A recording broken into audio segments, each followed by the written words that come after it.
Hello बच्चों, कैसे हैं आप सभी। स्वागत है आपका हमारे चैनल के ऊपर। और आज हम क्लास 7 का चैप्टर नंबर 4, जिसका आप नाम देख पा रहे होंगे, ये एनसीईआरटी बुक के माध्यम से हमने इस नोट्स को पूरी तरह से रेडी किया है, जिसका नाम है न्यू बिगिनिंग्स। यानी कैसे जो है सिटी और स्टेट बना, कैसे स्टार्टअप हुआ उनका, कैसे जो है कि वो विकसित हुए एक बड़े से सिटी के रूप में, है ना, एक बड़े से स्टेट के रूप में। तो इस चीज को हम लोग इस पूरे चैप्टर में डिस्कस करेंगे, लाइन बाय लाइन एक्सप्लेनेशन के साथ, और चैप्टर को फिनिश करेंगे और एग्जाम में अपना स्कोर कंफर्म करेंगे। ओके, आइए स्टार्ट करते हैं हमारा इस चैप्टर, जिसमें आपको 3 मेन क्वेश्चन देखने को मिलेंगे। 3 मेन क्वेश्चन देखने को मिलने वाले हैं और इन्हीं का आंसर इस पूरे बुक चैप्टर में जो है कि हम लोग पढ़ेंगे। ठीक है, पहला क्वेश्चन है हमारा, what is mean by second urbanisation of India. यानी आप सेकेंड अर्बनाइजेशन जो हुआ इंडिया के अंदर कब हुआ, और उस अर्बनाइजेशन में क्या क्या चेंजेस हुए, ये हम लोग इस क्वेश्चन में जानेंगे। ठीक है, इस क्वेश्चन के आंसर में हम लोग ये चीज जानेंगे। क्लियर। तो दूसरा क्वेश्चन है हमारा, दूसरा क्वेश्चन कि why were the janapada and mahajanapada an important development in India's early history.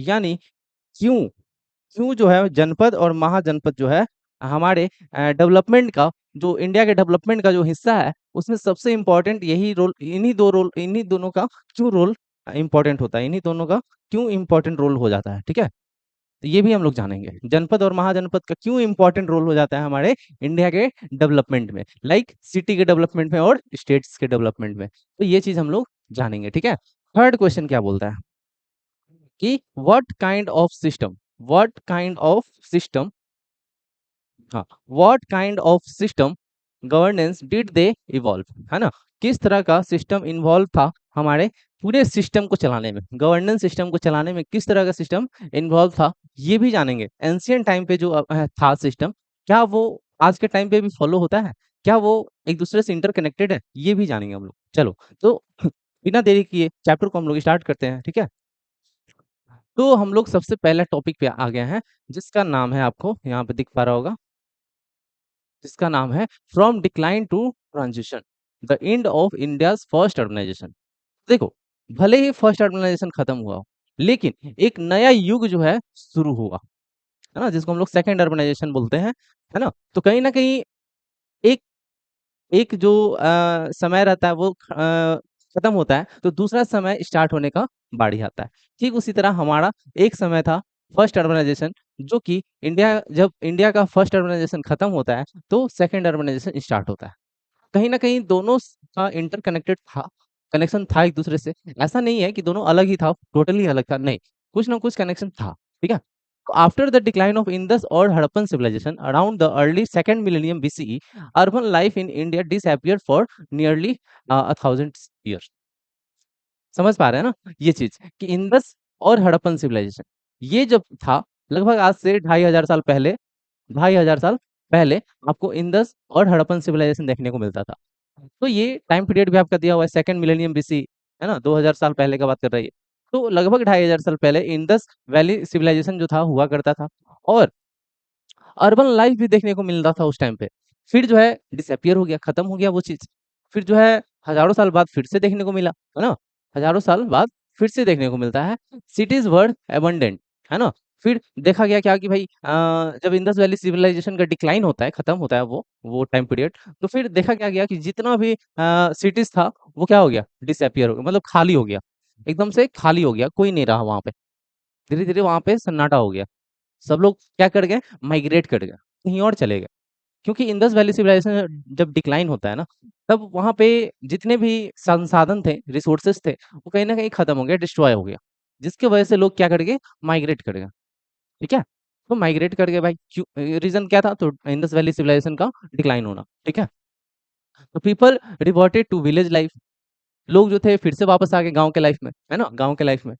elaborate urban system vanished, market administration, specialized occupations, sanitation and writing। यानी हर चीज क्या हो गया, धीरे धीरे खत्म होना होता हुआ दिखा, है ना। हर चीज खत्म हो गया, चाहे वो हमारे सिटी में कोई भी काम हो, सब खत्म हो जाए। अब मान लो सिटी ही खत्म हो गया, सिटी ही नहीं रहा, तो वहां के लोग क्या ही करेंगे, रहेंगे भी तो क्या करेंगे, क्योंकि सिटी में सारे रिसोर्स खत्म हो गए, है ना। इंडस वैली सिविलाइजेशन जब डिक्लाइन होगा ना, डिक्लाइन का बहुत सारा कारण लोग बताते हैं, बोलता है कोई कोई बहुत बड़ा डिजास्टर आया था, नेचुरल डिजास्टर, कोई बोलता है बहुत ज्यादा बाढ़ आ गया था, है ना, कोई बोला सुखाड़ आ गया, सूखा आ गया था बहुत ज्यादा इसलिए लोग वहां से चले गए। कहीं ना कहीं बहुत सारा रीजन देते हैं हिस्टोरियन हमारे, ठीक है। This mark the end of first India first urbanisation, और यही सिग्नल है, एक सिंबल है, जिससे हम लोग को पता चलता है कि इंडिया के फर्स्ट सिविलाइजेशन जो थे, फर्स्ट अर्बनाइजेशन जो था वो कैसे खत्म हुआ, एंड अप हुआ, है ना। तो फर्स्ट अर्बनाइजेशन का अगर बात करेंगे तो ये नाम किसका आएगा, इंडस वैली सिविलाइजेशन का। उस टाइम पे आपको अर्बनाइजेशन देखने को मिलता था, नगरीयकरण, है ना, urbanisation. For nearly a thousand year after the Harappan decline, India saw a shift from complex city to simpler village communities, है ना। फिर देखने को क्या मिलता है कि भाई जैसे ही ये क्या होता है, इंडस वैली सिविलाइजेशन खत्म होता है, डिक्लाइन होता है, तो फिर लोग जो है किस चीज में शिफ्ट कर जाते हैं, है ना, इससे फिर इसमें आ जाते हैं, है ना। पहले एकदम नगर बसा हुआ था, बहुत बड़ा बड़ा सिटी बना हुआ था, लेकिन जब डिक्लाइन हो जाता है तो क्या हो जाता है, लोग गांव वाला सिस्टम फिर से यूज करना स्टार्ट कर देते हैं, है ना। गांव बसने लगता है जहां तहाँ, है ना, लोग शिफ्ट हो जाते हैं उस चीज में। चलो आगे बढ़ेंगे, नेक्स्ट स्लाइड पे आते हैं हम लोग।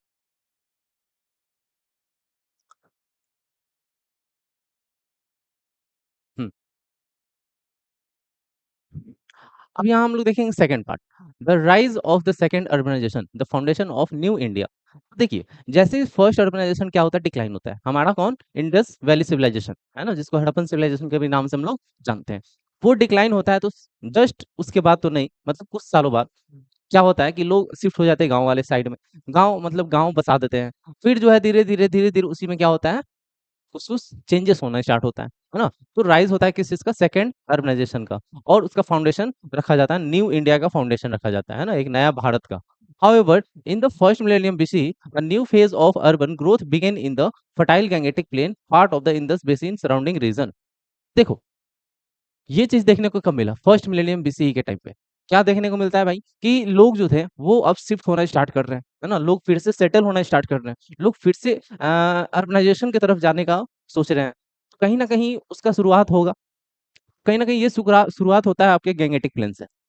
Gangetic plain means northern plain का पूरा हिस्सा, नॉर्दर्न प्लेन का पूरा हिस्सा, आप देख पा रहे होंगे यहाँ पे ये गैंगेटिक प्लेन है। नॉर्दर्न प्लेन का पूरा हिस्सा जो है वो गैंगेटिक प्लेन में आता है, तो वहीं से अब जो है शुरुआत होना स्टार्ट होता है, शुरुआत होना स्टार्ट होता है। शुरुआत होगा तो कहीं कुछ ना कुछ बदलाव होता जाएगा। देखो, गैंगेटिक प्लेन को चुनने का कारण क्या था, बहुत सारा कारण दे सकते हैं हम लोग। एक तो फर्टाइल था, यहाँ का जो बेसिन था पूरा एरिया का, गंगेटिक प्लेन के एरिया का पूरा फर्टाइल था।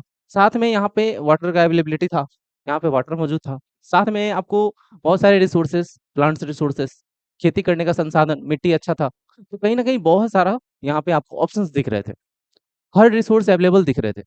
क्यों ना हम इसी एरिया को सेलेक्ट करेंगे, है ना। तो वहाँ उस टाइम पे जो ह्यूमन सोसाइटी था, यहीं पे बसना स्टार्ट किया, और उसके सराउंडिंग एरिया में इंदस बेसिन में भी बसना स्टार्ट किए लोग।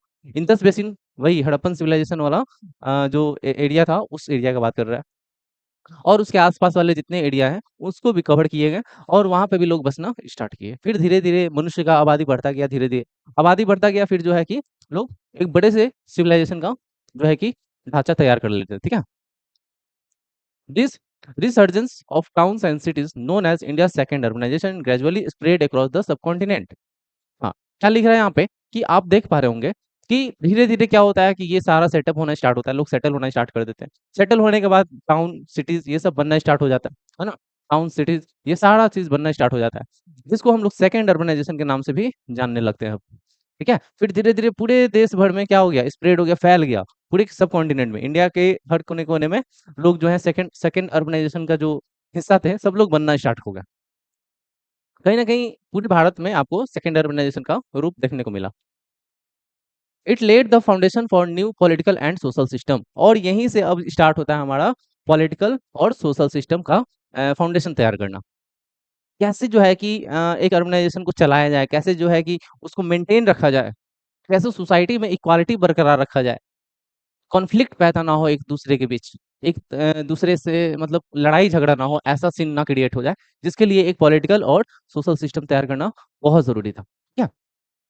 Archaeological findings and ancient text from the late Vedic, Buddhist and Jain traditions help us understand this important. Transformation. तो देखिए, हम लोग को ऐसा थोड़ी है कि कोई अभी हम लोग को बता करके चला गया और हम लोग जान गए, नहीं।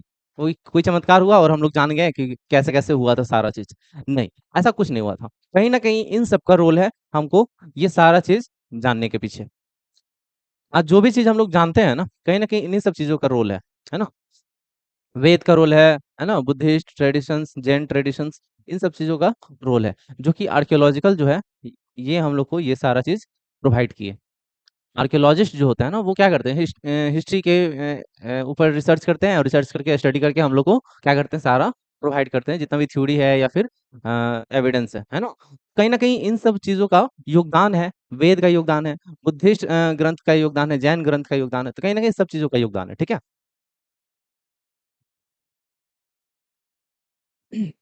चलो, आगे बढ़ेंगे हम लोग।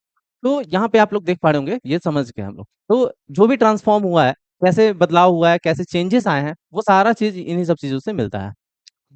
चलो बात करेंगे what emerged during second urbanisation. आखिर सेकंड अर्बनाइजेशन जब हुआ, तो क्या-क्या चीज़ें आए, नए चीज़ क्या-क्या आए, नए चीज़।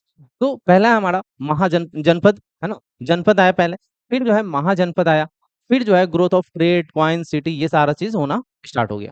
इस चैप्टर में हम लोग क्या देखेंगे भाई? तो जनपद के बारे में देखेंगे, महाजनपद के बारे में देखेंगे, गवर्नेंस सिस्टम कैसे चलाते थे वो देखेंगे, है ना? और उनका क्या रोल था पूरे भारत में, पूरे भारत के रूलर्स जो थे, जो भी रूल करते थे, उनका क्या रोल हुआ, है ना? हिस्ट्री में क्या वो को किए, है ना? स्टेट सिटी जो है बना, वो उसका हिस्ट्री क्या है, कैसे बना? ये सारा चीज़ इस चैप्टर में हम लोग एक्सप्लोर करेंगे, समझेंगे। चलो, आगे बढ़ेंगे यहाँ से हम लोग। व्हाट आर जनपद एंड महाजन? पहले हम लोग ये देखेंगे, ठीक है? चलो, तो अब हम लोग जानेंगे जनपद और महाजनपद के बारे में, ठीक है? जनपद और महाजनपद के बारे में यहाँ पे हम लोग समझेंगे। तो चलो, what are janapada and mahajanapada? सबसे पहले हम लोग ये जानते हैं कि toward the end of the second millennium BC, people in North India formed group और clans with shared language and customs settling in areas called janapada, meaning where people set foot. समझिएगा यहाँ पे, जनपद का मतलब क्या होता है पहले समझ लो आप। तो सेकंड मिलेनियम बीसी के बाद, यानी जब फर्स्ट अर्बनाइजेशन खत्म होता है, उसके बाद से कह रहा है, उसके बाद से नॉर्थ इंडिया में क्या देखा गया, लोग जो है वो ग्रुप्स बनाना स्टार्ट किए, क्लैंस बनाना स्टार्ट किए। क्लैंस का मतलब ही होता है ग्रुप, है ना? ग्रुप ऑफ पीपल, यानी बहुत बड़ा भीड़ नहीं, एक छोटे से ग्रुप का बात कर रहा है यहाँ पे, ठीक है? विद शेयर्ड लैंग्वेज, है ना? एक जैसा लैंग्वेज वाले ग्रुप एक जगह रहेंगे, दूसरे लैंग्वेज वाले दूसरी जगह। अलग अलग कॉस्ट्यूम था उनका, अलग अलग पहनावा, अलग अलग ड्रेसिंग सेंस, अलग अलग खान पान।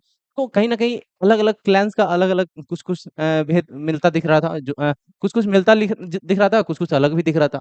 तो कहीं न कहीं वो लोग सेटल होना स्टार्ट किए किसी एरिया में, है ना? किसी एरिया में सेटल होना स्टार्ट किए, उसी को हम लोग क्या बोलेंगे? जनपद बोलेंगे। जिसका मतलब ये होता है कि वहाँ वैसा जगह जहाँ पे कुछ ही लोग रह रहे हैं। अब ये नहीं कि बहुत बड़ा ग्रुप रह रहा है, बहुत बड़ा। एक इंडिया जैसा बड़ा-सा ग्रुप नहीं, एक चाइना जैसा बड़ा-सा ग्रुप नहीं। एक छोटा-छोटा ग्रुप, है ना? बड़ा छोटा-छोटा, आपके मोहल्ले के जितने लोग हैं, वो सारे का बात कर रहे हैं हम, ठीक है? जैसे आप जिस मोहल्ले में रहते होंगे, उस सारे मोहल्ले के जितने भी लोग हैं, 10,000 20,000 जो भी हैं होंगे, उसी का हम बात कर रहे हैं। जैसे गाँव में तो 2 से 3,000 मैक्सिमम जाते हैं। तो कहीं न कहीं एक गाँव बस गया छोटा-सा, है ना?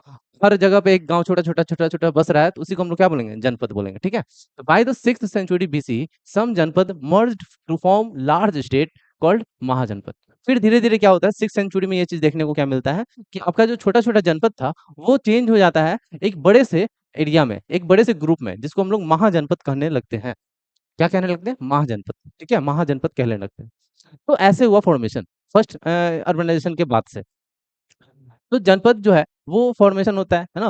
बता दिए ये चीज़ कि एक ग्रुप ऑफ पीपल होते हैं, क्लैन्स होते हैं, जो क्या करते हैं, सेटल होना स्टार्ट करते हैं, एक छोटे से गाँव के फॉर्म में बना लेते हैं और उसी एरिया को हम लोग जनपद बोलते हैं। फिर वही जनपद बड़े से ग्रुप को जोड़ लेता है, बड़ा सा एक गाँव मिल करके एक मान लेते हैं टाउन बन जाता है, बड़ा सा जिला बन जाता है, स्टेट बन जाता है।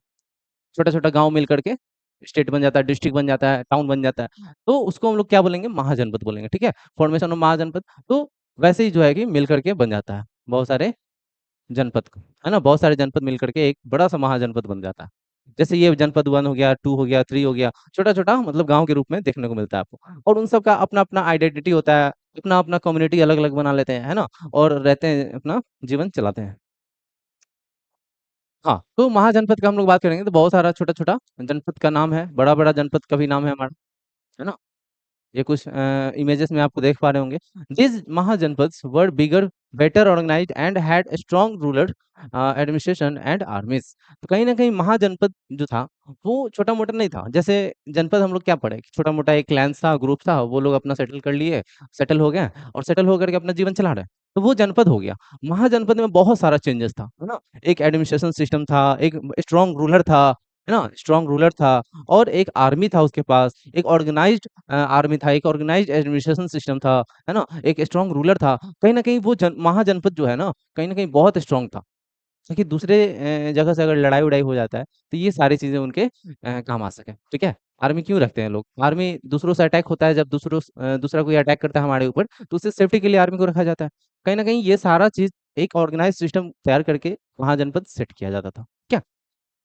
चलो। आगे बढ़ेंगे यहाँ पे तो ये क्या लिखा हुआ है देख लेते हैं थोड़ा। Some small clans with shared culture settle in area called janapada. Over time some this joint together to form large and more powerful state called mahajanapada. तो धीरे-धीरे ही ये सारा चीज़ हुआ। पहले जनपद बना, फिर जनपद एक दूसरे में कनेक्ट होता गया। कैसे आज हमारे देश में क्या है, अलग-अलग गाँव है, गाँव था एक टाइम पे, फिर गाँव जो है बन गया एक जिला, फिर जिला मिला कर के एक बन गया स्टेट, फिर स्टेट मिला कर के एक हमारा कंट्री बन गया। तो ठीक उसी तरह हमारा ये सारा सिस्टम पहले के ज़माने में भी होता था। छोटा-छोटा गाँव मान लेते हैं, क्या है हमारा जनपद। वही जनपद मिल-मिल कर एक क्या बन गया, जिला बन गया और एक जिला बहुत सारा मिल करके एक महाजनपद, स्टेट का रूप ले लेता है। तो वैसा ही जो है कि यहाँ पे महाजनपद का फॉर्मेशन होता है। तो टोटल महाजनपद का अगर हम लोग बात करेंगे तो 16 महाजनपद है पूरे भारत के अंदर। आपका 16 महाजनपद का यहाँ पे इमेजेस में आपको देख पा रहे होंगे कौन-सा महाजनपद कहाँ पे है। तो ये सारा आपको याद रखना है कि कौन-कौन सा जनपद है हमारा, ठीक है? तो कंबोज, गंधार, है ना? कुरु, इंद्रप्रस्थ, देखो ये पुराना वाला नाम है, ये नया वाला नाम है, ठीक है? है ना? पुराना और नया नाम दोनों दिया हुआ है यहाँ पे, आप याद रखेंगे उसको। कंबोज, गंधार, गंधारा, शिला, सुरसेना, मथुरा, मत्स्य, क्या लिखा है? विराटनगर, अवंती, उज्जैन, भस्मका, कोटाली, जिसको गोदावरी भी बोलते हैं, कुरु, इंद्रप्रस्थ, पंचाल, अ, अहिच्छत्र अहिच्छत्र, कौशाल, सरस्वती, मल्ला, कुशीनगर, काशी, वाराणसी, वृज्जी, वैशाली, अंग, चंपा, मगध, राजगिरी, वत्स, कौशाम्बी, चेदी, सुक्तिमती। तो कहीं न कहीं ये सारा हमारा 16 महाजनपद है, देख पा रहे होंगे आपको 1, 2, 3, 4, 5, 6, 7, 8, 9, 10, 11, 12, 13, 14, 15, 16। तो ये 16 महाजनपद का नाम आपको याद रखना है। चलिए, आगे बढ़ेंगे हम लोग यहाँ से। तो 16 महाजनपद, है ना? 16 महाजनपद। तो यहाँ पे आप देख पा रहे होंगे, the age of ancient kingdom 600 to 300 BC. ये 16 महाजनपद का जो फॉर्मेशन हुआ है, कहीं न कहीं इस टाइम पीरियड के बीच में हुआ है। किस टाइम पीरियड? तो 600 से 300 बीसीई के टाइम पीरियड के बीच में हुआ है। तो आप इधर देख पा रहे होंगे कुछ महाजनपद के नाम हैं, नहीं इधर आपको दिया गया है जनपद के बारे में कि जनपद, महाजनपद क्या होता है। इधर दिया हुआ है कुछ पावरफुल महाजनपद के बारे में, ठीक है? तो आपको दोनों साइड पढ़ा देते हैं, थोड़ा देख लो यहाँ पे। पहला, each janapada was lead by a raja and tied to a specific territory. हर जनपद जो था एक छोटा-सा राजा बन जाता था वहाँ का और राजा जो है क्या करता था, दूसरे छोटे-छोटे क्लैन से, दूसरे क्षेत्र से क्या करते थे वो लोग टाई अप करते थे, एक-दूसरे से कनेक्शन करते थे ताकि और पावरफुल बन सके, ठीक है? पावर के लिए ऐसा करा जाता था उस टाइम पे। Ancient text list 16 mahajanapada stretching from the Gandhara north west to Anga east and Ashmaka central India near the Godavari river. तो देख पा रहे होंगे आपको नॉर्थ वेस्ट से लेकर के ईस्ट तक, ईस्ट से लेकर के साउथ तक, यानी कहीं न कहीं पूरे भारत में सेंट्रल से लेकर के ईस्ट से लेकर के वेस्ट से पूरे पूरे भारत में कहीं न कहीं जनपद, महाजनपद फॉर्मेशन हो चुका था, पूरे तरह से, है ना? पूरे तरह से। आपको महाजनपद का आपको यहाँ पे देख पा रहे होंगे हर क्षेत्र में आपका महाजनपद देखने को मिल रहा था, है ना? हर क्षेत्र में। तो जनपद जो है, महाजनपद जो है वो बनना स्टार्ट हो गया था, बहुत टाइम लगा था लेकिन बना था, है ना? 600 से 300 बीसीई के बीच में। सम स्मॉलर जनपद, है ना? कुछ छोटे-छोटे जनपद भी बने थे। Continued independently and there may have been more mahajanapada. तो कुछ जनपद ऐसे भी थे जो कि स्मॉलर साइज़ के थे, तो कहीं न कहीं उनको दूसरे महाजनपद वाले जो थे अपने में मिला लिए उसको। समझ रहे हो बात को? जैसे सिक्किम एक टाइम पे क्या था? सिक्किम हमारे देश का हिस्सा नहीं था। वो कहीं न कहीं इंडिपेंडेंट था, आज़ाद था और चाइना उसको अपने कब्ज़े में करने वाला था। कहीं न कहीं सिक्किम जो है हमसे हेल्प माँगा, तो उसको क्या किया हम लोग अपने में शामिल कर लिए, ठीक है? क्यों ऐसा हुआ? क्योंकि वो जानता था कि चाइना वाला थोड़ा अलग घसका हुआ इंसान है। वो हमको मार-पीट करके इधर-उधर जैसे तिब्बत में किया था वैसे ही कर देता सिक्किम के अंदर। इसीलिए वो लोग भारत में शामिल होना अच्छा समझे, इसीलिए भारत में शामिल हो गए। तो कहीं न कहीं उस टाइम पे भी क्या होता था जनपद जो छोटे-छोटे थे उनको बड़े-बड़े महाजनपद में शामिल कर लिया जाता था। ज़्यादा पावरफुल भी हो जाते थे। 4th पावरफुल महाजनपद इंक्लूडिंग मगध, कोशाला, वत्स, अवंती ये कुछ पावरफुल महाजनपद हैं जिनका नाम यहाँ पे आप देख पा रहे होंगे, है ना? मगध सबसे पावरफुल जहाँ महाजनपद था उस टाइम पे, बिहार जिसको अभी बोलते हैं हम लोग। कोशाला जिसको उत्तर प्रदेश बोलते हैं, वत्स और अवंती ये हमारा ये मध्य प्रदेश अवंती हो गया। तो ये कुछ पावरफुल हमारे महाजनपद हैं।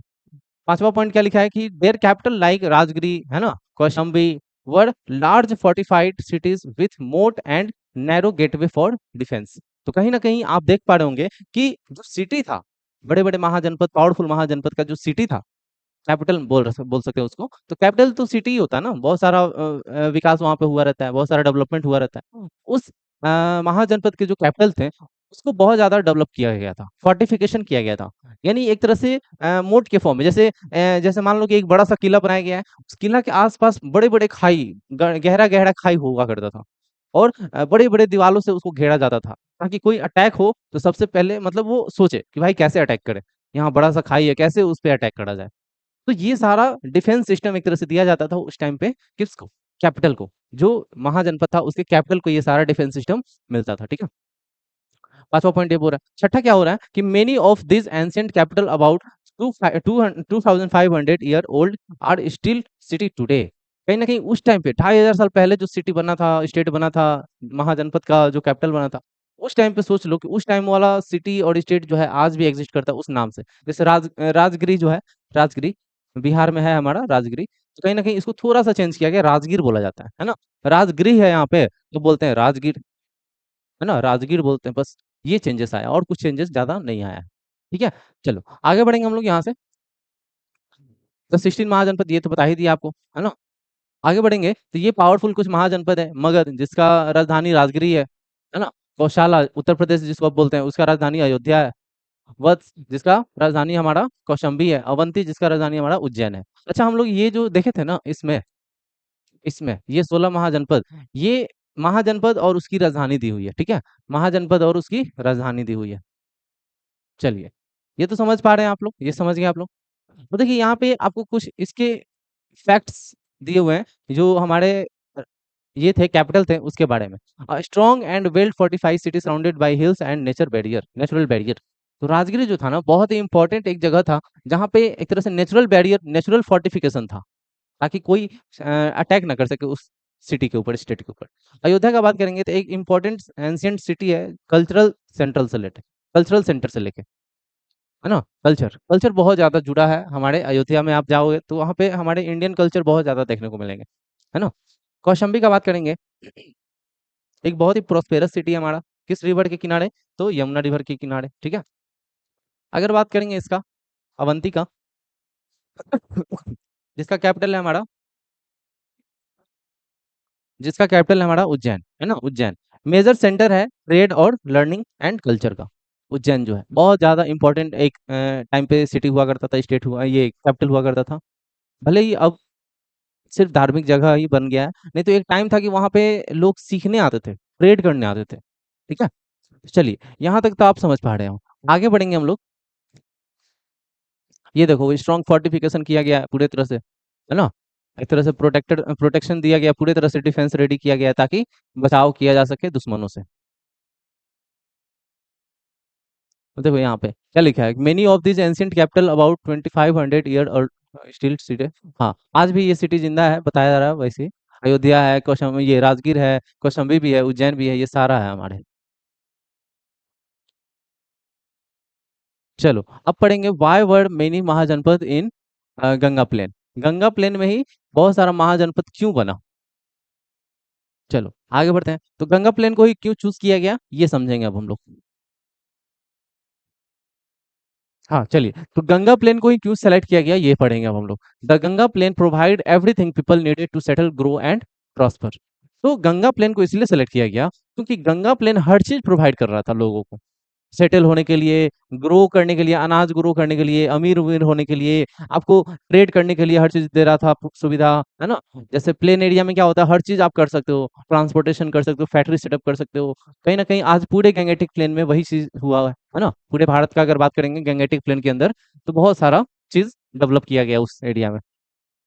चलो, यहाँ पे आप देख पा रहे होंगे the land was fertile for agriculture, एक हो गया हमारा iron ore in near mountain help make tools and weapons, है ना? माउंटेन वाला यानी शिवालिक वाला जो एरिया होता है ना, शिवालिक वाला, जैसे ये हमारा भारत हो गया, भारत का जो नॉर्दर्न साइड है भारत का, ये वाला नॉर्दर्न साइड, यहाँ पे हमारा नीचे वाला जो माउंटेन है जिसको हम लोग शिवालिक बोलते हैं, है ना? माउंटेन 3 भाग में टूटा हुआ है, हम लोग पढ़ चुके हैं। पहला जिसको हम लोग ग्रेट हिमालय के नाम से भी जानते हैं, दूसरा मिडिल हिमालय और तीसरा शिवालिक। इस शिवालिक के साउथ पार्ट में जो है कि बहुत सारा हमारे टूल्स या फिर वेपन्स बनाने के लिए बहुत सारे मिनरल्स अवेलेबल हैं। तो कहीं न कहीं इन सब के लिए भी ये गंगेटिक प्लेन जो था बहुत ही यूज़फुल हो जाता था। New trade network connected region, बहुत सारा आप ट्रेड कर सकते हो इस एरिया से, है ना? गंगा के एरिया से, या फिर ट्रांसपोर्टेशन के लिए रोड बना सकते हो ताकि आप ट्रेड करना आसान हो जाए आपके लिए। तो कहीं न कहीं ये सारा सिस्टम गैंगेटिक प्लेन प्रोवाइड कर रहा था, इसलिए जो है कि लोग इधर अट्रैक्ट हुए, है ना? फर्टाइल लैंड एग्रीकल्चर के लिए, है ना? आयरन ओर मिल जाता था यहाँ पे, ट्रेड के लिए नेटवर्क अच्छा अवेलेबल था। तो कहीं न कहीं ये सारे चीज़ ही जो थे, जो कि अट्रैक्ट कर रहे थे हम लोग को कहाँ पे? गैंगेटिक प्लेन पे। इसीलिए गैंगेटिक प्लेन को ही सेलेक्ट किया गया ताकि हम लोग क्या कर सकें? अच्छे से सेटल हो सके, सर्वाइव कर सके और साथ में डेवलप कर सके, इकोनॉमिक भी ग्रो कर सके, ठीक है? तो ये सारी चीज़ें था जिसकी वजह से यहाँ पे लोग सेटल होते थे, है ना? वही चीज़ यहाँ पे सब लिखा हुआ है, क्या क्या कारण था? चलिए, अब आते हैं अर्ली डेमोक्रेटिक ट्रेडिशंस।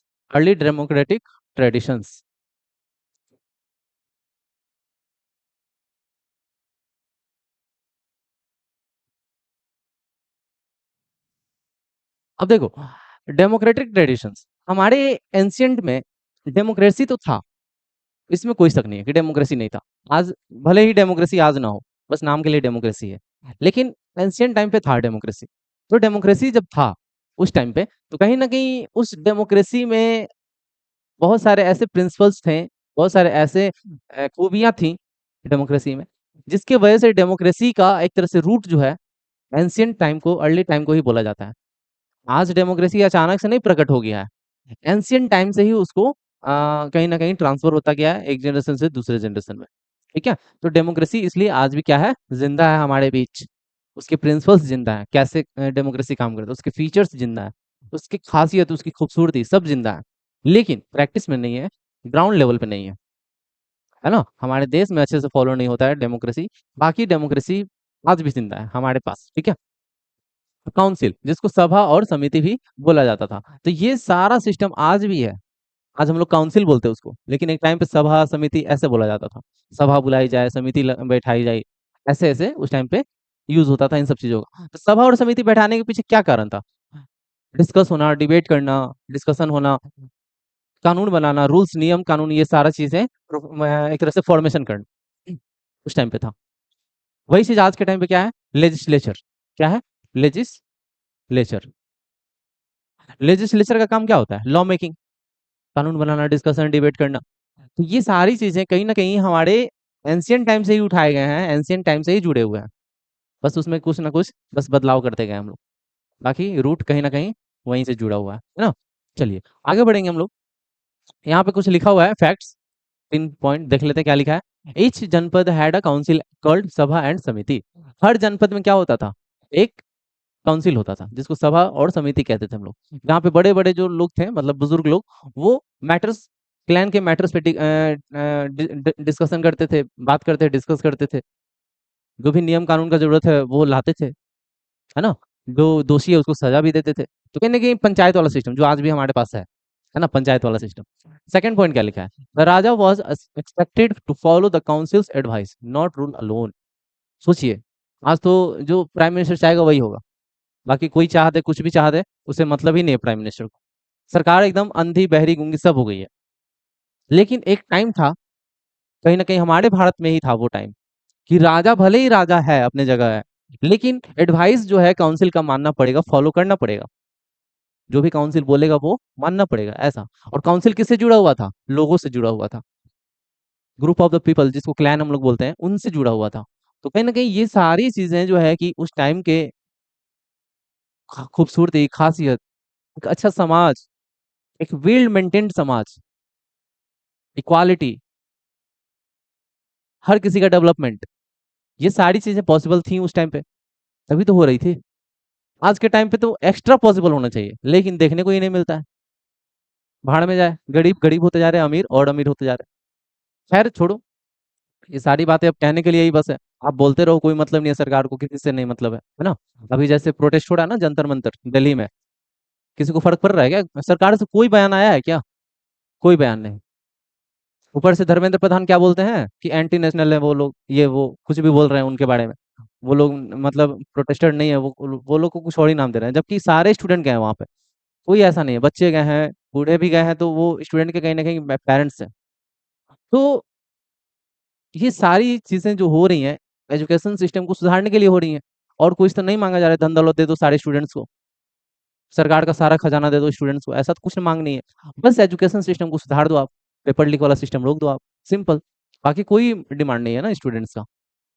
चलो, खैर हम लोग आते हैं टॉपिक पे। तो राजा जो है, राजा भले ही राजा था, लेकिन काउंसिल के एडवाइस पे काम करता था।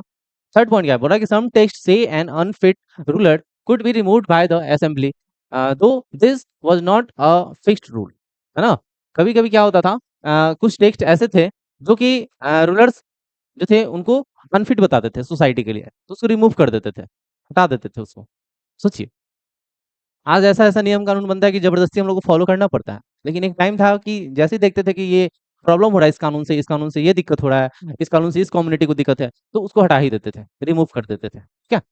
तो एक असेंबली बनाते थे और एक, हाँ, जैसे आज के टाइम पे भी है, हमारे कॉन्स्टिट्यूशन में है कि कोई भी कानून बनता है तो वो फिक्स नहीं है कि हमेशा के लिए बन ही गया, नहीं, आप उसको रिमूव भी कर सकते हो, ठीक है।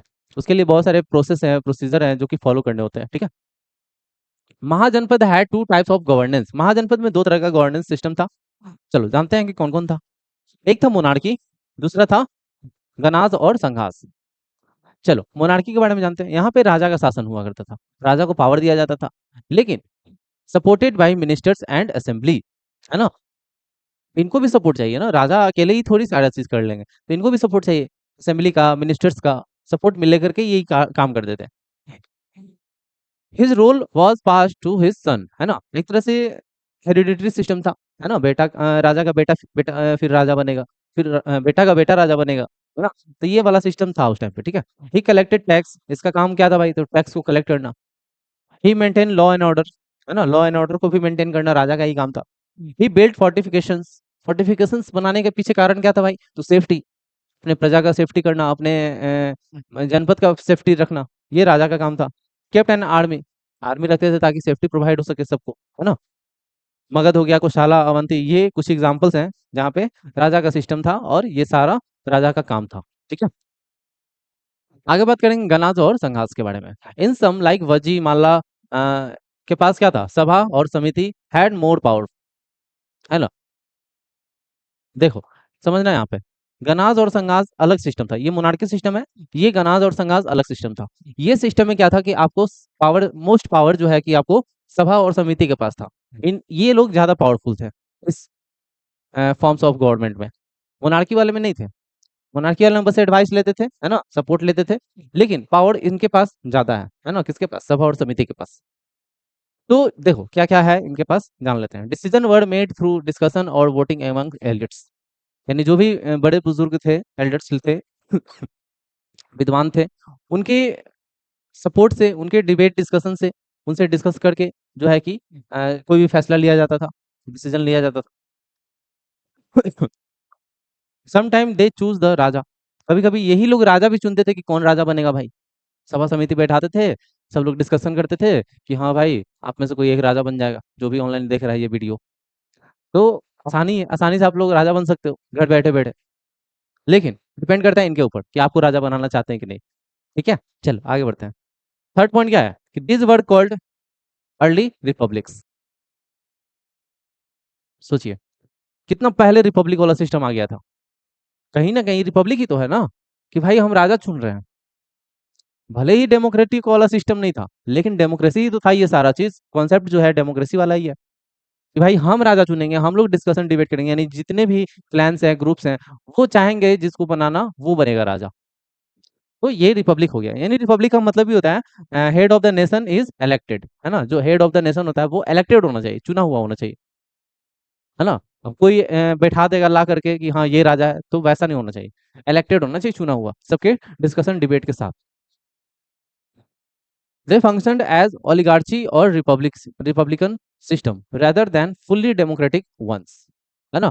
भले ही ओलिगार्ची या फिर रिपब्लिकन सिस्टम चल रहा था, लेकिन फुल्ली क्या था, डेमोक्रेटिक सिस्टम था, है ना? डेमोक्रेटिक, भले डेमोक्रेसी की जगह पे था लेकिन डेमोक्रेसी ही था।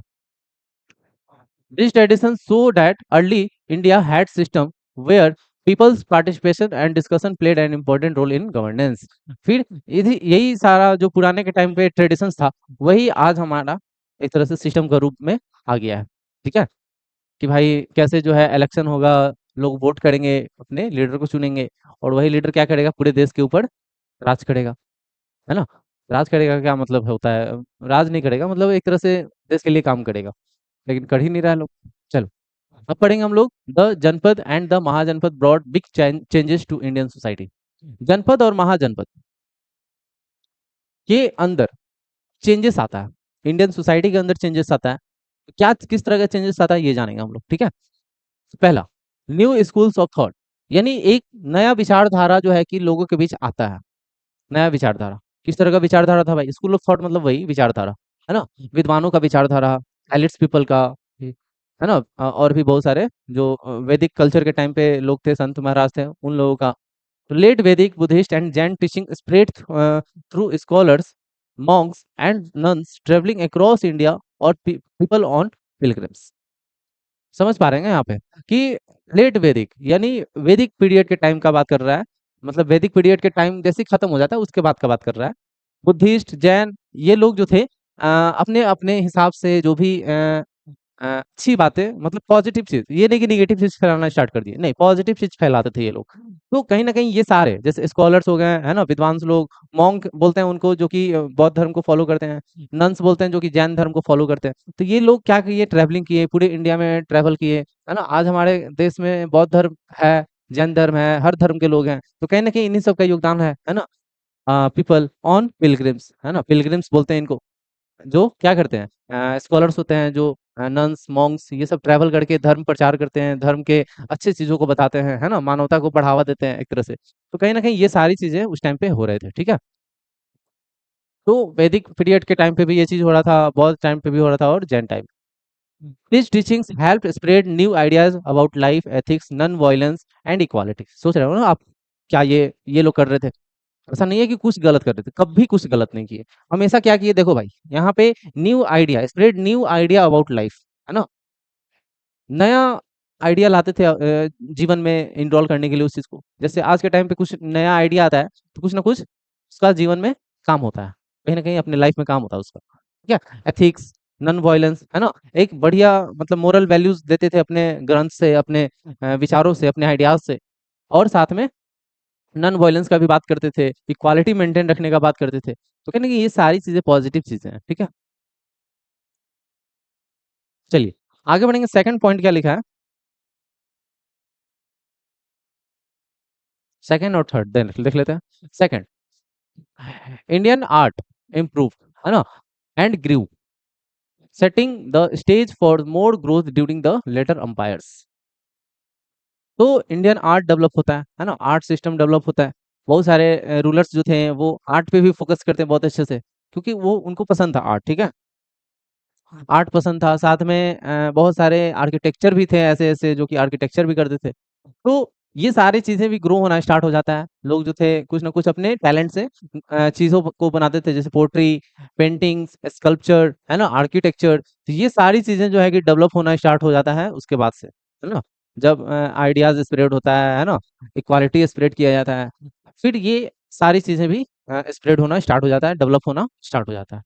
Better art sculpture and building from this time led the foundation for the rich cultural heritage of India.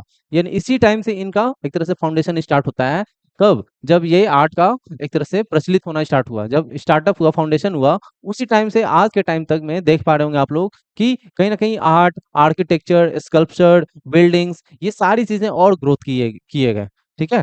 कहीं न कहीं आज भी ये सारे आर्ट, स्कल्पचर, आर्किटेक्चर जीवित हैं। कहीं न कहीं एविडेंस के रूप में हर जगह पे आपको दिख जाएँगे। जैसे दिल्ली का लाल किला, आगरा का ताजमहल, है ना? कुतुब मीनार, चार मीनार, गेटवे ऑफ इंडिया, हम्पी, बहुत सारी चीज़ें हैं, अनगिनत हैं। खजुराहो का टेम्पल, बहुत सारा बहुत सारा ऐसा-ऐसा बहुत पुराना, है ना?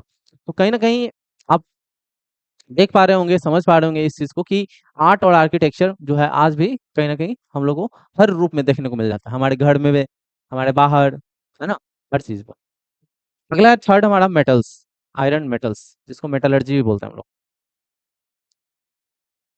चलो, तो iron metallurgy by the late second millennium BCE, iron tools became common, improving farming on a large scale. क्या कह रहा है समझिएगा यहाँ पे। बोल रहा है कि सेकंड मिलेनियम बीसीई के टाइम पे क्या होता है, आयरन टूल्स जो है वो कॉमन मटेरियल हो जाता है यूज करने के लिए, अलग अलग पर्पस के लिए। लाइक फार्मिंग को इम्प्रूव करने के लिए आयरन मेटल्स का यूज किया जाता था ताकि प्लगिंग किया जा सके, बहुत सारे काम पड़ते हैं उनका, है ना? ऑन अ लार्ज स्केल, एक लार्ज स्केल में फार्मिंग के लिए बहुत सारे टूल्स, बहुत सारे चीजों का जरूरत पड़ता है, ठीक है? चलिए आगे बढ़ेंगे यहाँ से हम लोग। Iron made better, lighter and sharper weapons जैसे sword, spears, arrows then bronze. यानी ब्रॉन्ज से ज़्यादा इफेक्टिव, ज़्यादा यूज़फुल आयरन हो जाता था।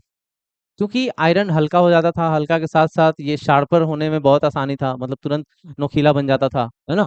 कोई भी आप तलवार वगैरह, खंजर वगैरह या फिर एरो वगैरह बना सकते थे, भाला बना सकते थे, है ना? तो ब्रॉन्ज से ज़्यादा यूज़ होने लगा किस चीज़ का? आयरन का, ठीक है? Some Mahajanpat fought wars, though how often or intense in unclear. बहुत सारे महाजनपद जो थे, बहुत सारे वॉर लड़े। तो कहीं न कहीं आप देख पा रहे होंगे कि आयरन का यूज़ जो है बहुत ज़्यादा होने लगा। वेपन्स के लिए, टूल्स के लिए, है ना? औज़ार के लिए। War and alliance led to new kingdoms and empire. War तो हो रहा था, साथ-साथ अलायंस भी हो रहा था। इससे उससे हाथ मिला लेना, है ना? जैसे आज के टाइम पे क्या है?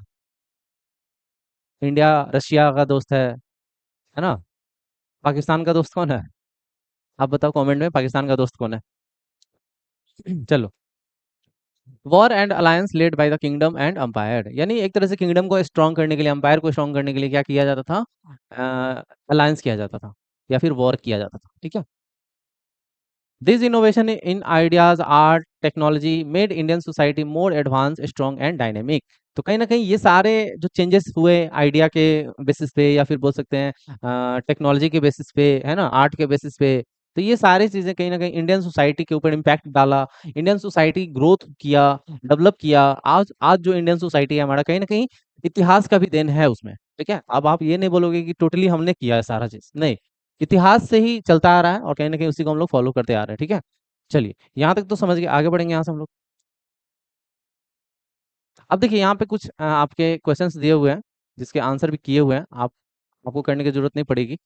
लिखा है क्या कि fill up the following tables with yes और नो, ठीक है? येस और नो में आपको मार्क करना है ना? स्क्वायर में दिया हुआ है, which provide an interesting comparison between these 2 phases of Indian civilisation. अब फर्स्ट अर्बनाइजेशन, सेकंड अर्बनाइजेशन दोनों दिया हुआ है। आपको बताना है कि गंगा प्लेन जो था, गंगेटिक प्लेन, वो आपको किस सेक्टर में देखने को मिला। तो दोनों सेक्टर में हम लोग देखें, है ना? फर्स्ट अर्बनाइजेशन में भी गंगेटिक प्लेन का यूज़ हुआ, सेकंड में भी यूज़ हुआ। अगर क्या है, मोनेस्ट्रीज यानी जितने भी धार्मिक प्लेसेस थे, वो कब बनाए गए? तो फर्स्ट अर्बनाइजेशन में नहीं, सेकंड अर्बनाइजेशन में बनाए गए, ठीक है? लिटरेचर का अगर बात करेंगे तो फर्स्ट अर्बनाइजेशन में नहीं, सेकंड अर्बनाइजेशन में स्टार्टअप हुआ इसका। ट्रेड का बात करेंगे तो दोनों टाइम पे चल रहा था, ठीक है? ट्रेड का दोनों टाइम पे चल रहा था। वॉरफेयर का बात करेंगे तो इस टाइम पे वॉर तो नहीं हो रहा था, लेकिन इस टाइम पे वॉर होना स्टार्ट हो गया था। मतलब लोग लड़ते थे अपने किंगडम के लिए, अपने एम्पायर के लिए, ठीक है? कॉपर और ब्रॉन्ज का अगर बात करेंगे तो इस टाइम पे भी था, लेकिन इस टाइम पे कॉपर नहीं, आयरन का यूज़ होता था। किस चीज़ का? आयरन का यूज़ होता था। आयरन का अगर बात करें तो इस टाइम पे नहीं, इस टाइम पे होता था, अभी जस्ट हमने बता दिया, ठीक है? तो ये हमारे कंपेयर करके दिखाया गया, एनसीईआरटी बुक में भी है ये चीज़ आपका। तो एनसीईआरटी का ही तो है मेरा नोट्स, और कुछ अलग नहीं है, ठीक है? बस मैंने यूनिक थोड़ा बना दिया इस चीज़ को, इंटरेस्टिंग। अब बात करेंगे कॉइन्स का, ठीक है? कॉइन्स का बात करेंगे। देखिए, कॉइन्स इंपॉर्टेंट हो जाता है क्यों? क्योंकि कॉइन्स के हेल्प से हम लोग ट्रेड कर पा रहे थे, कॉइन्स के हेल्प से हम लोग बहुत सारे एक्टिविटीज थे, बहुत सारे। एक सेकंड।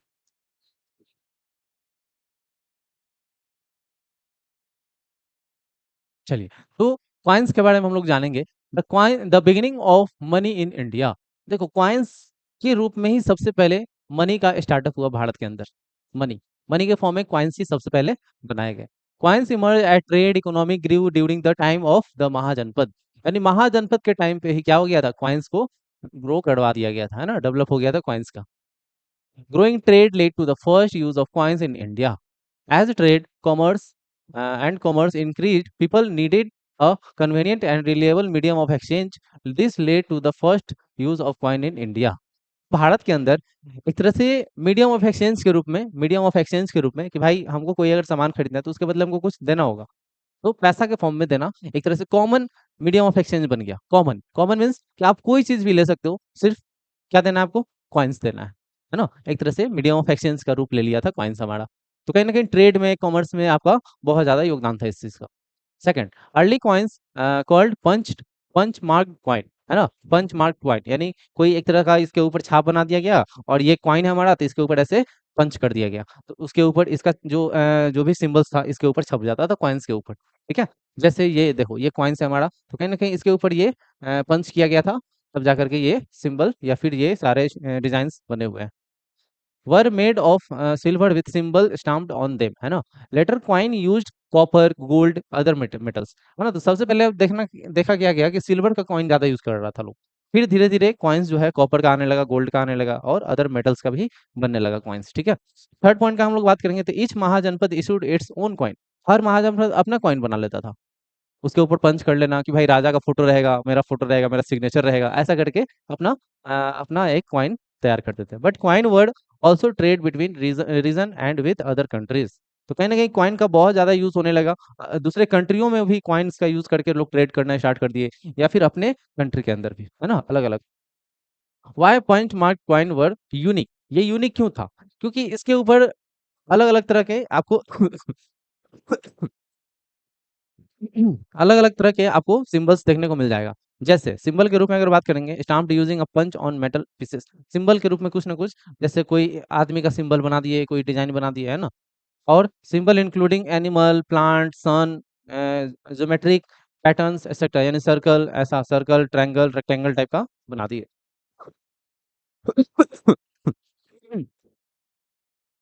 चलो, each coins could have one और more symbol, है ना। हर कॉइन के ऊपर एक या एक से ज्यादा सिंबल हुआ करता था, और उसको पंच किया जाता था, मतलब ऐसे ही प्रेस करके जो है कि उसके ऊपर डिजाइन बनता था। This coins were simple, trusted and widely accepted. ये कॉइन जो था एक तरह से ऑथराइज कर दिया जाता था राजा के द्वारा कि ये ट्रस्टेड है, ऑथराइज है, साथ में वाइडली एक्सेप्टेड भी है, आपको हर जगह पे ये चीज एक्सेप्ट किया जाएगा। ठीक है, अगर कॉइन्स का बात करेंगे तो ये तीन चार तरह का कॉइन आता था, सिल्वर, कॉपर, गोल्ड और अदर मेटल्स का भी आता था कॉइन। ठीक है, चलो आगे बढ़ेंगे इस स्लाइड से। द वर्ण जाति सिस्टम। अब देखिए, वर्ण जाति सिस्टम जो है ये भी हम लोग देख लेते हैं। वर्ण जाति system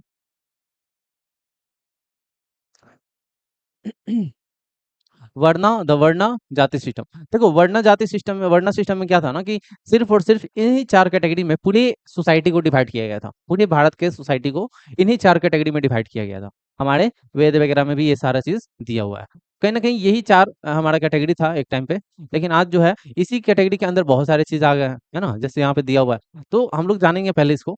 as society grew complex, they divided into groups based on jobs और क्लास टू ऑर्गेनाइज वर्क, है ना। जिस तरह का जो लोग काम करते थे ना, उसी के बेसिस पे उसको क्या कर दिया गया, डिवाइड कर दिया गया कि कौन सेक्टर में आप हो, कौन सेक्टर में आप हो। अभी के टाइम पे तो काम का सेक्टर होता है ना, उस टाइम पे जाति के, ये काम के अकॉर्डिंग जाति मिल जाती थी उसको, है ना, उसको कास्ट मिल जाता था। Society was organised by two system, jati and varna, है ना। एक जाति सिस्टम और एक वर्ण सिस्टम में सोसाइटी को क्या किया गया था, डिवाइड किया गया था। क्या किया गया था, डिवाइड किया गया था जाति और वर्ण में। In India society was organised by two system, jati and varna, varna. तो वर्ण सिस्टम में क्या था, देखो, ब्राह्मण, क्षत्रिय और वैश्य और शूद्र। ब्राह्मण सबसे ऊपर था, फिर क्षत्रिय, फिर वैश्य और फिर शूद्र। तो ब्राह्मण में कौन लोग आते थे, प्रीस्ट, थिंकर्स, फिलोसफर, टीचर्स। ये लोग ब्राह्मण आते थे, यानी ब्राह्मण कैटेगरी के लोग ही सिर्फ ये सब काम कर सकते हैं, बाकी कोई नहीं कर सकता है। ठीक है। फिर आप बारी आता है क्षत्रिय का। तो इसमें वॉरियर, किंग, एडमिनिस्ट्रेटर, यानी जो भी राजपूत कैटेगरी के लोग थे उनका बात किया जा रहा है। क्षत्रिय लोग जो थे, जो कि हमेशा लड़ने के लिए रेडी रहते थे, है ना, राजपूत लोग। राजा लोग जो बनते थे वो लोग भी कौन थे, क्षत्रिय भी है, क्षत्रिय थे। वैश्य की अगर बात करेंगे तो इसमें एग्रीकल्चरलिस्ट, ट्रेडर, मनी लेंडर्स, यानी ये सारे लोग, है ना, जो खेती करेंगे, है ना, जो ट्रेड करेंगे, जो पैसा जो है लोन पे देंगे, ये सारे लोग जो थे वो वैश्य कैटेगरी में आ जाएंगे। शूद्र की अगर बात करेंगे तो इसमें नॉर्मल छोटे लोग जो आते थे वो सब आते हैं, जैसे सर्विस प्रोवाइड करने वाले, लाइक हेल्पिंग अदर वर्नास, है ना, अदर वर्नास का हेल्प करते थे एक तरह से इन लोगों का। जैसे लाइक छोटे काम, जैसे मतलब मान लेते हैं कॉबलर, है ना, कॉबलर, बार्बर, बार्बर, और भी बहुत सारा छोटा छोटा काम था। क्लीनर, क्लीन स्वीपर जो आते हैं वो लोग भी इसी कैटेगरी में आ जाएंगे, शूद्र के कैटेगरी में। ठीक है। चलिए आगे बढ़ेंगे हम लोग। की पॉइंट है यहाँ पे आपके वर्णा सिस्टम के, है ना। क्या है भाई, the English word caste from Portuguese casta, यानी कास्टा वर्ड से कास्ट वर्ड आया है, पोर्चुगेज का वर्ड है। Is used for jati, varna और the whole system depending on scholars, है ना, स्कॉलर्स, यानी डिपेंड करता है आपके स्कॉलर्स के ऊपर कि आपको किस कैटेगरी में डाला जाएगा, किस कैटेगरी में नहीं डाला जाएगा, वो सारे लोग तय करते थे। ठीक है। चलिए आगे बढ़ेंगे यहाँ से। तो ये समझ गए आप लोग, तो डिपेंड करता है स्कॉलर्स के ऊपर कि आपको वो किस सिस्टम में रखना चाहते हैं, किस काम के बेसिस पे आपको किस कैटेगरी में डालना है। देखो पहले के टाइम पे ना स्कॉलर्स लोग जो थे ना वही लोग डिसाइड करते थे हर चीज को। ठीक है। स्कॉलर्स वही पंडित लोग, जो बड़े बड़े लोग जो होते थे वही लोग। ठीक है। Early on people could change jobs if needed, early on people could change job if needed. देखो जब ये सारा सिस्टम नहीं था उसके पहले कोई भी लोग जो है वो अपने जॉब को चेंज कर सकते हैं आसानी से, अगर जरूरत पड़ेगा तो। जैसे एग्जांपल के तौर पे फार्मर जो है वो ट्रेड कर सकते हैं, है ना। जब मान लेते सूखा आ गया, किसानी नहीं कर पाएंगे तो वो ट्रेड कर लेंगे, है ना। तो उस टाइम पे फ्लेक्सिबिलिटी था, है ना, सोसाइटी स्टेबल रहता था। मीन्स ये कि अगर हम मेरा ये काम ठप हो गया तो दूसरा काम कर लेंगे, कोई दिक्कत नहीं, हमको कोई नहीं रोकेगा। लेकिन जब ये सारा सिस्टम बन गया ना तो फिर ये सारा रिस्ट्रिक्शन लग गया कि भाई आप आते हो वर्णा सिस्टम में, या वर्णा सिस्टम में आते हो आप, तो कहीं ना कहीं आप शूद्र हैं तो शूद्र वाला ही काम करेंगे, ब्राह्मण है तो ब्राह्मण वाला ही काम करेंगे, है ना, क्षत्रिय है तो क्षत्रिय वाला काम। तो कहीं ना कहीं ये सारा सिस्टम एक तरह से रिस्ट्रिक्शन लग गया कि आप इस सिस्टम से दूसरे सिस्टम में नहीं जा सकते हो। ठीक है। ओवर टाइम समय बीतता गया, ये सिस्टम जो था बहुत ही स्ट्रिक्ट होता चला गया, है ना। और इनइक्वालिटी जो है ग्रोथ होना स्टार्ट हो गया, यानी लोगों के बीच अंतर पैदा हो गया, अनफेयर ट्रीटमेंट होने लगा लोगों के साथ, सबसे ज्यादा तो लोअर जाति के जो लोग थे उनके साथ, है ना। बहुत सारे, specially during British rule, British rule के टाइम पे जो है कि बहुत ज्यादा ये चीज देखने को मिला। शूद्र के साथ तो ऐसा व्यवहार किया जाता था, इसलिए तो भीमराव अम्बेडकर लड़े थे, किसके लिए, दलित सोसाइटी के लिए, शूद्रों के लिए। ठीक है। द वर्ण system saved Indian society but was not the only way it was organized. Other system will be studied later. वर्ण जाति सिस्टम जो था एक इंडियन सोसाइटी में एक अलग शेप ले लिया, फिर जो है धीरे धीरे जकड़ लिया पूरे सोसाइटी को, कहीं ना कहीं पूरे सोसाइटी उसके गुलाम बन गए। भले ही जिनको अच्छा पोस्ट मिल गया भाई वो तो चैन का जिंदगी जी रहे हैं, लेकिन सोचिए उनका क्या होगा जिनका जाति एकदम लो क्वालिटी में डाल दिया गया और उनको अलग तरह का काम दे दिया गया कि आप अब कभी ऊपर ही नहीं जा पाओगे, मतलब ऊपर आने का सारा रास्ता ही बंद कर दिया गया। मान लो कि हम जो है दलित सोसाइटी से आते हैं और हमको टीचर बनने का मौका ही कभी नहीं मिलेगा। अब बताओ तो क्या हम उस लेवल से कभी ऊपर उठ पाएंगे, नहीं उठ पाएंगे। ये सिस्टम बना चुका था उस टाइम पे सोसाइटी हमारा। तो बहुत ही ये बुरा सिचुएशन बना हुआ था उस टाइम पे। सबसे ज्यादा झेले थे तो वो दलित सोसाइटी के लोग झेले थे, शूद्र कैटेगरी के ही लोग झेले थे। ठीक है। चलिए आगे बढ़ेंगे हम लोग यहाँ से। व्हाट इज द डिफरेंसेस, अंतर क्या है दोनों के बीच ये जान लेंगे हम लोग। तो वर्णन सिस्टम तो आपको बता ही दिए, ये चार मेन ग्रुप में बांटा गया है ना। क्वालिटी एंड ड्यूटी के ऊपर ये बेस्ड रहेगा कि आप किस क्वालिटी के लोग हैं, किस ड्यूटी कर, कौन सा ड्यूटी आप करते हैं, उसके बेस्ड पे आपको ये बांटा गया है। Mentioned in ancient text like the Rigveda, Bhagavad Gita, इन सब में इस चीज के बारे में मेंशन है, वर्ण सिस्टम के बारे में। जाति का हम लोग बात करेंगे तो जाति को अलग अलग ग्रुप्स में, एक ही मतलब वर्ण सिस्टम चार ग्रुप में है, तो उस चारों ग्रुप के अंदर भी बहुत सारे ग्रुप्स बांटे गए हैं। तो इसमें छोटे छोटे ग्रुप्स के बारे में बताया गया है, based on occupation, birth, community, region and customs. तो कहीं ना कहीं आपके ऑक्यूपेशन के बेस्ड पे आपको क्या मिलेगा, जाति मिलेगा, कि कौन से काम आपके पिताजी करते थे और वही काम जो है आपको करना पड़ेगा। ठीक है। फिर जो है कहीं ना कहीं आप जिस कास्ट में जन्म ले लिए हैं तो उस कास्ट के आप कहलाएँगे, है ना? तो कहीं न कहीं ये सारा रीति-रिवाज, प्रथा, ये सारा सिस्टम जो है कहीं न कहीं बरसों बरसों से चला आ रहा है। ये प्रथा आपको फ़ॉलो करना पड़ता है, कस्टम्स। बेस्ड ऑन हो गया, ये समझ में आ गया? Developed over time in different region and community, है ना? फिर धीरे-धीरे डेवलप किया गया, थोड़ा-थोड़ा अलग-अलग जगहों पे लोग बदलने लगे। तो आप ये चीज़ अब पॉसिबल है कि अब जो है आप किसी कैटेगरी के हो, कोई भी काम कर सकते हो, कोई आपको रोक-टोक नहीं है, ठीक है? तो आपसे अगर पूछेगा डिफरेंसेस तो ये 3 पॉइंट आप दे सकते हो दोनों के, बहुत आसानी से। How it work over time, है ना? समय बीता गया, ये कैसे काम करता था ये जानेंगे हम लोग। तो अर्ली पीरियड फ्लेक्सिबल था, क्या था? फ्लेक्सिबल था कि अगर मान लो ये ट्रेडर है, ये किसान है, तो ये काम भी कर सकता है, ये काम भी कर सकता है, कोई दिक्कत नहीं है इसको, है ना?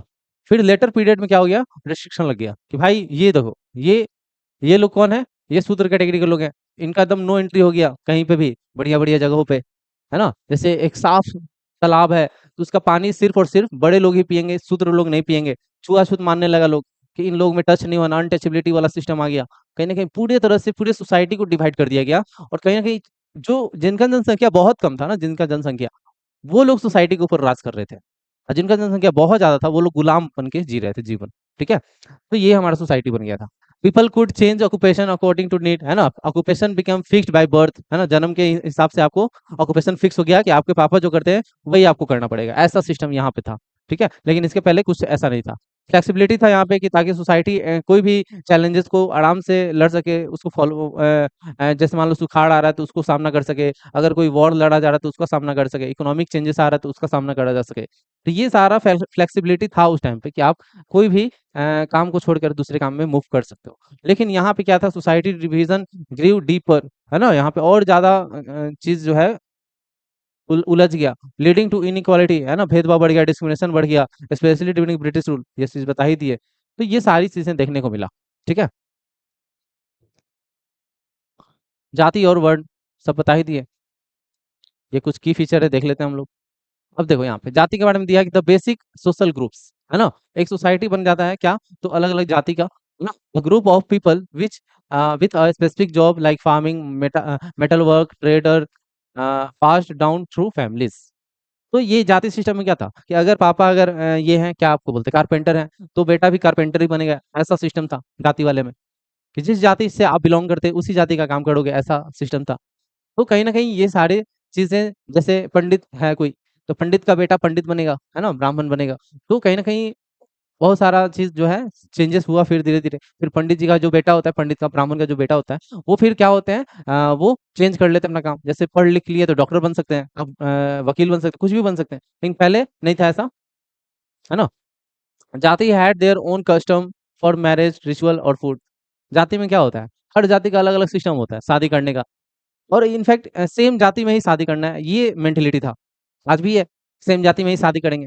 अलग जाति से करेंगे तो फिर वही लड़ाई झगड़ा, है ना? कॉन्फ्लिक्ट हो जाता है। सम जाति स्प्लिट इंटू स्मॉलर सब जाति विथ यूनिक ट्रेडिशंस। कुछ जाति ऐसे होते हैं जिनका छोटा-छोटा ग्रुप भी होता है, अलग जाति का, ठीक है? अलग-अलग बात करेंगे हम लोग जाति का, तो सबका अपना-अपना ग्रुप होता है। जैसे टाइटल होता है, सब टाइटल होता है, वैसे ही सबका होता है, ठीक है? जाति में भी होता है। हर जाति 3, 4, 5, 6, 7 ग्रुप में भी बँटा हो सकता है ना? जैसे बात करेंगे तो बहुत सारे लोग टाइटल क्या बोलते हैं उसको? राजपूत के लिए सिंह लगाते हैं बहुत लोग सिंघानिया लगाते हैं, बहुत लोग राठौड़ लगाते हैं, है ना? तो यही है, ऐसे ही डिवाइड है हमारा। अब यहाँ पे बात करेंगे वर्ण सिस्टम का, तो आपको पता ही है, ब्राह्मण, क्षत्रिय, वैश्य, शूद्र, इन्हीं 4 कैटेगरी में बाँटा गया है। किसमें कौन आएगा आपको बता ही दिए हैं, टीचर, प्रीस्ट, वही लोग जो रिचुअल्स थे वही लोग। नॉलेज जिनके पास नॉलेज स्प्रेड करेंगे, इन्हीं लोग का काम था। क्षत्रिय लोग वॉरियर का काम करते थे सिर्फ, बाकी कुछ नहीं, सोसाइटी को बचाने का काम करते थे। वैश्य लोग ट्रेडर थे, फार्मर थे, बिज़नेसमैन थे, ये लोग थे। शूद्र लोग आपको पता ही, आर्टिसन, वर्कर, सर्वेंट, ये सारे लोग जो थे शूद्र थे, ठीक है? तो ये सारा सिस्टम हमारे आज भी ज़िंदा है कहीं न कहीं। Development elsewhere in India. तो देखो डेवलपमेंट तो हुआ ही, लेकिन बहुत टाइम लगा उसमें। अलग-अलग जगहों पे डेवलपमेंट का अलग-अलग टाइम पीरियड था, है ना? एक ही टाइम पे सब जगह डेवलपमेंट तो होता नहीं है, धीरे-धीरे ही होता है। अब जैसे हमारे भारत में ही बहुत सारे राज्य हैं, तो सारे राज्य थोड़ी डेवलप किए हैं। कुछ राज्य डेवलप कर रहे हैं, कुछ राज्य डेवलप कर चुके हैं, कुछ राज्य एकदम पीछे हैं अभी। वैसे ही धीरे-धीरे ही होता है, टाइम पीरियड लेता है, टाइम लेता है। जैसे in the first millennium BC, trade, pilgrims and military campaigning opened major routes, है ना? ये फर्स्ट मिलियन बीसी के टाइम पीरियड का बात कर रहा है कि ट्रेड हो गया, पिलग्रिम्स हो गया, साथ में मिलिट्री कैंपेनिंग हो गया, ये सारे चीज ग्रोथ होने लगे, है ना, एक बड़ा रूप लेने लगा, है ना। जैसे उत्तर प्रदेश का बात करेंगे तो connected north west India to the Ganga plain and eastern India, यानी उत्तर प्रदेश जो आज के टाइम उत्तरा उत्तरपथ जिसको बोलते हैं, वो जो जगह था, वो जो जगह था उत्तर प्रदेश, वहां से गैंगेटिक प्लेन को कनेक्ट करने के लिए बहुत ज्यादा यूजफुल होने लगा इस जगह का, है ना।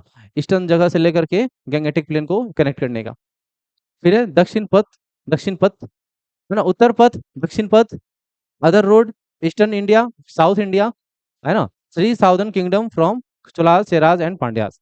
तो देखिए ये 6 पॉइंट हम लिखे हैं। पहला पॉइंट क्या लिखा है, उत्तर, यानी उत्तर साइड से कनेक्शन के लिए जो है कि इस रूट रूट का यूज करने लगा। दक्षिण पथ का बात करेंगे तो रन फ्रॉम द कौशंबी, यानी जिसको अभी प्रयागराज के टाइम, प्रयागराज अभी जहाँ पे है वो, through the Vindhyas range to south India, यानी यहाँ से होते होते कौशाम्बी से होते होते कहाँ तक जाएगा, विंध्यास रेंज से होते होते साउथ इंडिया तक जाएगा। तो कहीं ना कहीं ये सारा कनेक्शन भी, रूट भी सेम, बहुत ही यूजफुल हो गया। अदर रूट का बात करें तो connected to port to the western and eastern coast which were busy trade centre. और सारे ये सारे जो एरियाज हैं, ये सारे कोस्टल एरियाज, इनका भी बहुत ज्यादा यूज होने लगा। ईस्टर्न इंडिया का अगर बात करेंगे, city like Shishupalgarh near Bhubaneswar Orissa में है ये, grew as the capital of Kalinga, यानी कलिंग उड़ीसा का पुराना नाम है Kalinga, with a square layout, strong fortification and wide streets, है ना। यहाँ पे आपको क्या देखने को मिला, कहाँ पे, शिशुपालग्राम है, जो कि भुवनेश्वर जगह अभी है जहाँ पे वो, और ये कलिंग का राजधानी हुआ करता था। और यहाँ पे आपको स्ट्रॉन्ग फोर्टिफिकेशन देखने को मिलेगा, साथ में वाइड स्ट्रीट यानी चौड़ी सड़कें भी देखने को मिलेगा। पांचवा पॉइंट क्या लिखा है, साउथ इंडिया का, India emerge city emerge around 400 BC with some evidence of earlier trade, यानी साउथ इंडिया का अगर बात करेंगे तो बहुत सारा सिटी इमर्ज हुआ, बहुत सारा सिटी डेवलप हो गया कब, 400 बीसी में, है ना। और आज भी कुछ कुछ वहाँ पे आपको ट्रेड का भी एविडेंस मिलेगा आपको, ठीक है, ट्रेड का भी एविडेंस मिलता है। और उसी टाइम पे जो है कि तीन चार ऐसे किंगडम बने, जिसको चोलास, चेरास, पांड्यास, ये सारे स्ट्रॉन्ग किंगडम बनाए गए उस टाइम पे बने, ठीक है। तो यहाँ पे देख पा रहे होंगे कि आप, चोलास इधर पूरा एरिया में, पांड्यास इधर, चेरास इधर, है ना। तो ये तीन मेन बड़े बड़े किंगडम थे।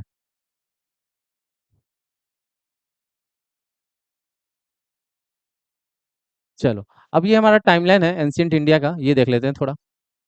तो ये टाइमलाइन क्या बताता है, हड़प्पन सिविलाइजेशन आपको पता ही है, 1200 से पहले, 1200 के बाद से हमारा जनपद, फिर यहाँ से मतलब ये जो एरिया है, लाइन है, 800 के बाद से जो है क्या हो जाता है, महाजनपद का पीरियड हो जाता है, ठीक है। ये टाइमलाइन है हमारा, तो आपको टाइमलाइन याद रखने हैं थोड़ा।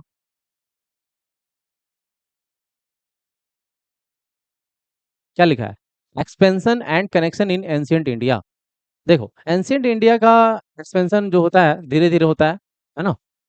South India was rich in precious stone, gold and spices, trade within India and with foreign kingdoms. South India बहुत ही एक तरह से प्रोस्पेरस रीजन हुआ करता था उस टाइम पे। और साउथ इंडिया का अगर बात करेंगे, साउथ इंडिया का, तो यहाँ पे आपको गोल्ड, है ना, प्रीसियस स्टोन्स, साथ में स्पाइसेस, ट्रेड के लिए बहुत ज्यादा ये फेमस एरिया हो गया था हमारा साउथ इंडिया, है ना। साउथ इंडिया इसका बात कर रहा है, इधर वाले एरिया का, साउथ इंडिया का। तो इस एरिया में से बहुत सारा चीज आपको होना स्टार्ट हो गया, इस एरिया में बहुत सारा चीज भी मिलता था आपको, precious stones, gold, spices, trade, ये सारा चीज होता था, ट्रेड भी इधर से ही होता था क्योंकि साउथ इंडिया से ही सारा जहाज निकलता था। Ancient Tamil literature mention this kingdoms and their kings, है ना। तमिल लिटरेचर में ये चीज मेंशन भी है, और उसके उस टाइम पे जो किंगडम के राजा हुआ करते थे वो भी चीज यहाँ पे मेंशन किया गया, बताया गया है तमिल टेक्स्ट के अंदर, ठीक है। By 300 to 200 BC, the entire Indian subcontinent, including the northeast, was connected with the goods, ideas and culture moving across region and the central and southeast Asia। यानी सोचिए कि हमारे भारत से जो ट्रेड होता था वो आपके पूरे एशिया भर में देखने को मिलता था, साउथ एशिया में देखने को मिलता था, और साथ में हमारे भारत में भी अलग अलग रीजन में ये चीज देखने को मिलता था। कहीं ना कहीं पूरा भारत एक दूसरे से कनेक्ट हो गया था और ट्रेड कर रहा था, दूसरे कॉन्टिनेंट में भी जाकर के ट्रेड हो रहा था, ऐसा सीन उस टाइम पे हो गया था। किस चीज का ट्रेड हो रहा था, तो गुड्स का, आइडियाज का, कल्चर का, इन सब चीजों का ट्रेड हो रहा था। फोर्थ पॉइंट क्या लिखा है कि around this time the mahajanapada ended, leading to new development in India, है ना। महाजनपद वाला सिस्टम खत्म होता है ना, उसके बाद जो है क्या होता है, न्यू इंडिया डेवलपमेंट होता है, नया भारत बनता है हमारा, और आज हमारा वही भारत है, ठीक है। Trade, literature, connection and changes help shape a stronger and more United ancient India, है ना? तो ये सारी चीजें पूरे भारत को जोड़ के रखा, एंशिएंट इंडिया में क्या किया, यूनाइट करके रखा। पॉइंट्स टू रिमेंबर, कुछ ऐसे पॉइंट्स है जो रिमेंबर करने हैं आपको। तो ये हमारा लास्ट स्लाइड है, चैप्टर हो गया फिनिश।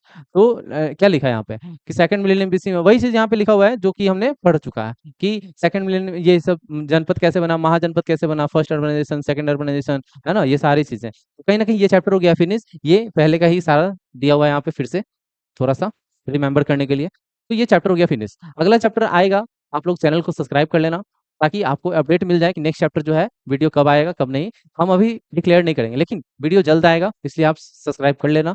और एग्जाम आने वाला है इसलिए आपको पढ़ना जरूरी है। नेक्स्ट चैप्टर हम वीडियो डाल देंगे। और कौन कौन से आपके एग्जाम में चैप्टर आ रहे हैं, आप अपना सिलेबस हमारे कमेंट के सेक्शन में आप डाल दो, कमेंट कर दो। या फिर आपके पास एक और ऑप्शन है, आप इस नंबर पे अपने सिलेबस को भेज दो ताकि उसी के अकॉर्डिंग जो है क्या करेंगे, हम उस चैप्टर को कवर करा देंगे। ठीक है, उस चैप्टर को कवर करा देंगे। आप व्हाट्सएप करना, कॉल वगैरह मत करना, व्हाट्सएप कर देना कि सर ये चैप्टर है मेरा सिलेबस के अंदर, आप क्या करो, इस चैप्टर को करा दो। ठीक है, तो ये मेरा व्हाट्सएप नंबर है। ठीक है, व्हाट्सएप नंबर है। ठीक है, कॉल वॉल मत करना, व्हाट्सएप करना। ठीक है, मैसेज कर देना। तो मिलते हैं नेक्स्ट वीडियो को लेकर के, तब तक के लिए थैंक यू। जय हिंद, जय भारत।